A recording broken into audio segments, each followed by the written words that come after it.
Hi, today I will review the Gallic Wars by Julius Caesar.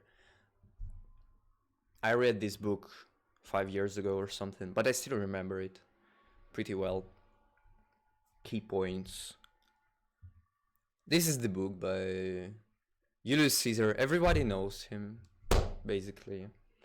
And he wrote this book in the course, I believe, of Gallic Wars, which preceded his war with Pompeius the Great and his ascending on the Roman power structure. So, what is this book about? This book is about basically the Gallic Wars, which Julius Caesar, he commanded Roman forces in these wars. He was like the supreme commander of all the Roman legions. And he tells about his story of conquesting Gauls and relationships, building relationships with Gauls. For example, some of the Gauls were his allies, friends of Rome, he called them. They called them in Rome. But some Gauls, they were like rebellious motherfuckers, okay? They were constantly trying to get their freedom back from their own. He also tells about wars with Germanic tribes, which are not the Gauls, by the way. Gauls are Celts, and Germanic tribes are Germanic people. So, basically, he often described wars with Gauls like Romans came, 10,000 Romans came, and there were 100,000 Gauls. And Gauls, Romans took a good position on the hill or somewhere. They were good at defending themselves, at building camps. And Gauls, they just rushed to their positions, and Romans just killed them all.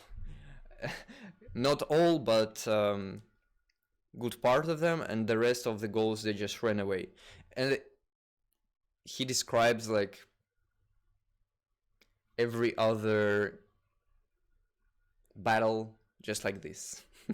So I would not suggest you to believe all of this, but he tells about some real historical events. For example, like he, with his legions, about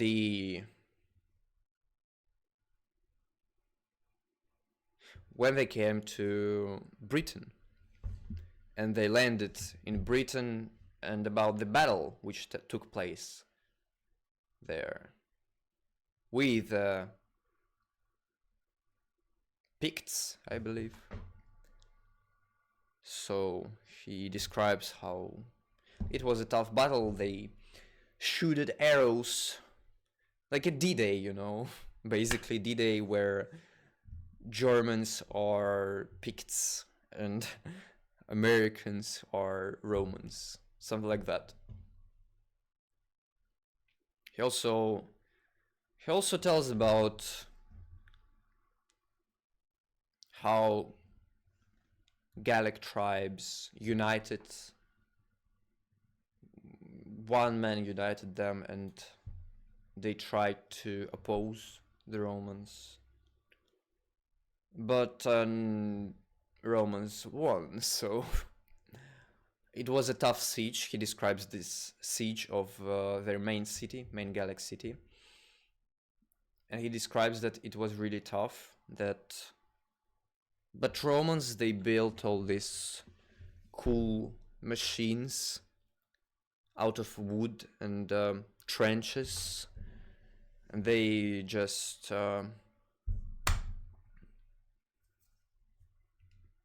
breached the city's walls, and they won. Also, there was one story when their siege took place of some other city, and Romans, they built a great tower on wheels, and when Gauls saw it, they just yielded at once. Because they understood that, oh my god. And yeah, guys, by the way, you should understand that at this period, there were no castles. I mean, there were castles, but probably if there were some, they were made out of wood, not stone. So they were much easier to breach, to attack, to capture, basically. You could set it all on fire, by the way. It would burn. I remember also that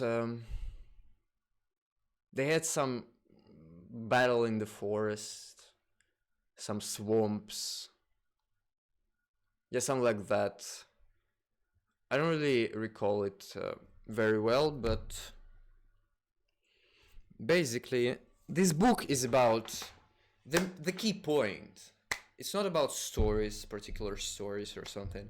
It is about ascending of Julius Caesar, about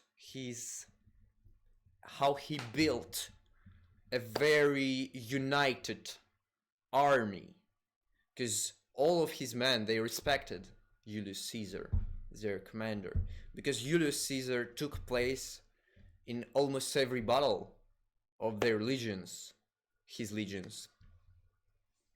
And he was so very popular among soldiers in comparison with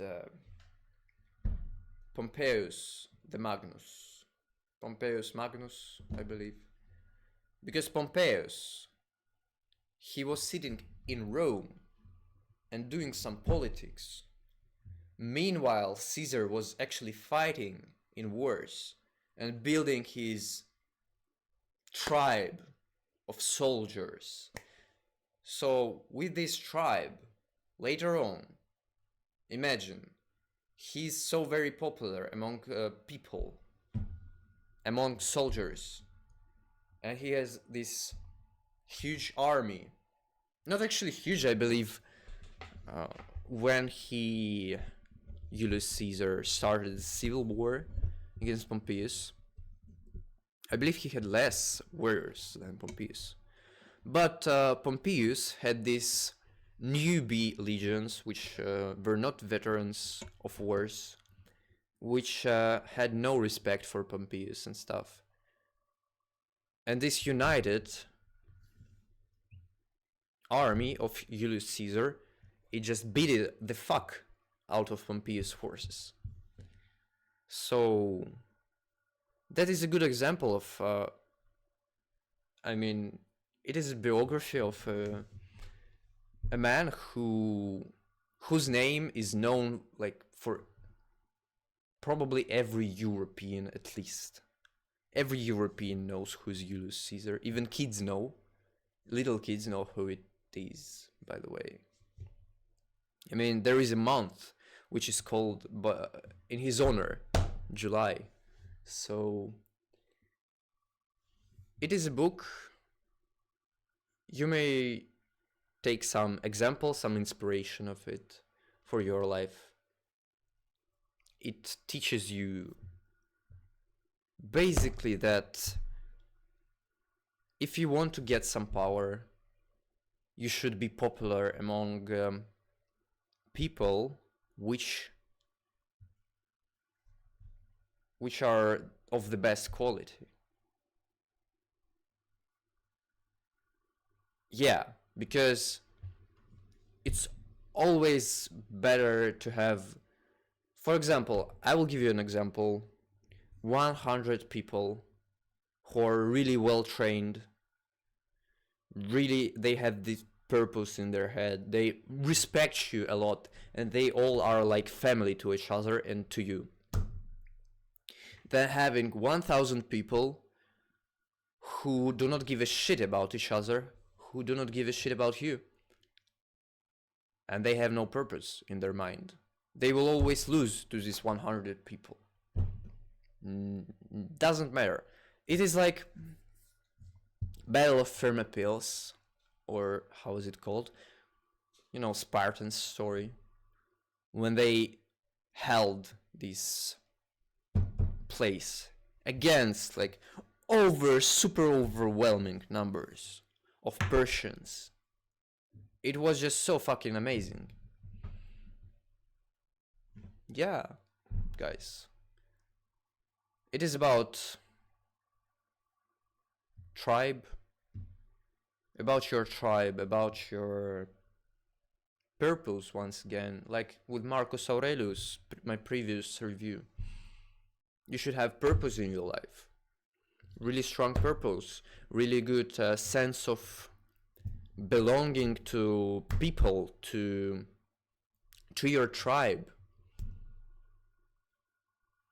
And it gives you all this strength. So, I recommend you to read this book. Really, I mean, it's not like tier S, but I would place it at tier 2 maybe. Maybe even tier 1. But tier 2, okay, we'll just, yeah. That's a tier 2 book. It's really good, but it's not the primary literature which you should read. So, like, subscribe, read good books. Bye.